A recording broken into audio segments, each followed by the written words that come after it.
First thing I had to do was take the truck off the frame, and you see how rusty it is. And I took it to DIBS Dry Ice Blasting, and they did a lasering service for me, and they did a fantastic job. Coming up, you'll see Jake at DIBS lasering the frame, and I'll let you kind of watch that. Yeah, and it goes on and it just gets the rust out. There's no sand. It's amazing.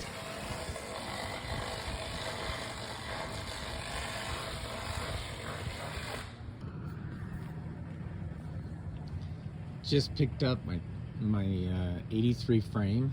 Just had it lasered at DIBS, and you can kind of see it looks pretty good. I'm surprised how the welding is from the factory, though it's not the greatest. You can see all the rust is off there. You can see how much rust was on there by the springs. See that over there, all the rust, and then how clean it is.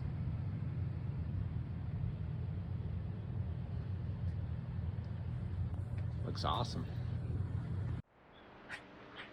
This is the frame that I'm using for my Stout. It's a 1983 Toyota frame. I stripped it down and treated the metal. Now I'm putting a 4-inch lift on it. I need to put that new leaf spring bracket. It's a trail gear. I got the kit over here. All the parts that needs to go on it, and so it's a pretty decent kit. It's the classic kit for the 83 Toyota truck. So I've already cut the. Okay, so I got everything all taken off, and as you can see, this piece here was a piece that I welded on earlier, just to give it more strength. Comes down across here,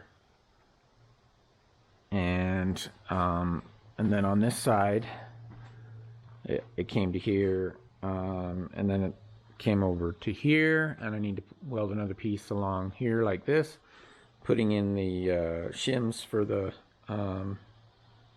steering box today. I'm going to weld those in, and then get those in and all ready.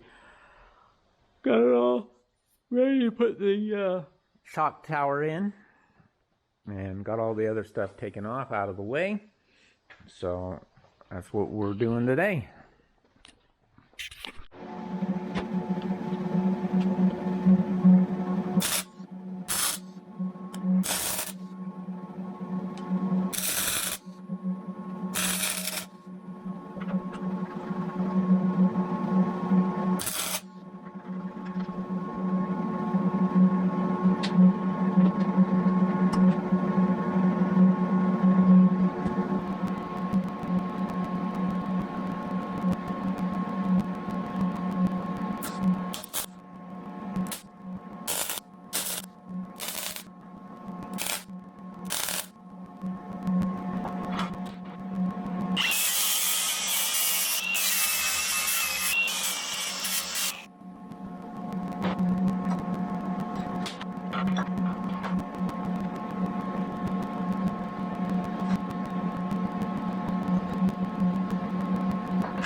welded on there.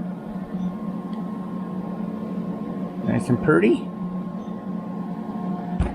Bottom's not as pretty. I'm terrible at welding upside down. But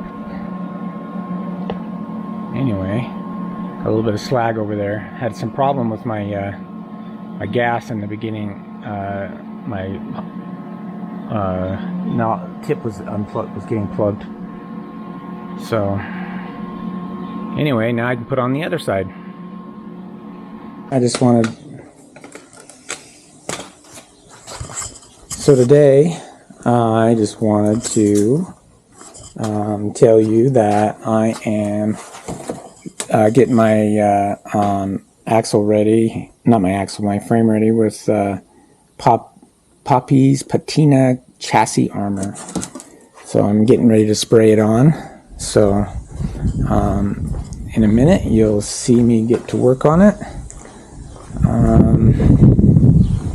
I'll put this outside and get some recording going.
So I wanted to give you kind of a final look at the frame.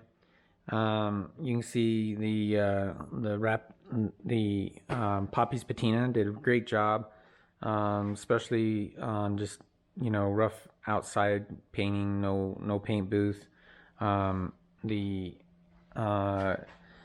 These shackles need to have weight on them, so if it doesn't work out, I might have to move these up. I followed the instructions. They said for heavy loads to move it back, so waiting to see what the weight looks like on here. So I also had to relocate these right here. The old ones were right here, and the new ones are right here. And as you can see, I've got my back supports in over there. That's the back support. These are probably going to have to get removed when I put the stout frame on there. But all in all, the paint went pretty well. It's nice and shiny. Keep the nice and glossy. Make it easy to wash. Keep the dust off. I had to. These here didn't have to be moved, so they're in their original position. This is the 4-inch lift with the longer springs. Here's the shackles. I mean the shock towers. I do have to put the braces in still, so I'll have to probably do some sanding and get my supports in, but wanted to wait until I get my engine mounts in before I do that. I'm going to put a Cummins turbo diesel in there. Here's the into the power steering box from a newer Toyota truck, and then here's the finished product of the mount for the steering box. And then you have the front piece that got welded on right there. So let's see how that turned out. Pretty good right there. So all in all, that's what the frame looks like. And then you guys saw in one of my other videos when I redid the axles. They're right there. They turned out really nice. So I'm working on getting the lockers and everything put in, and then I'll reassemble these and get them onto the frame. I haven't painted this area because I want to make sure that my my driveline pitch is correct when I put those on. So I might have to take those leaf spring perches and readjust those. So I need to wait until I get a little bit of weight on there, and get the transmission and transfer case in. So if I have to take those off and re-weld those, I can. But that's how we are today. So thanks for watching. UtahYotas.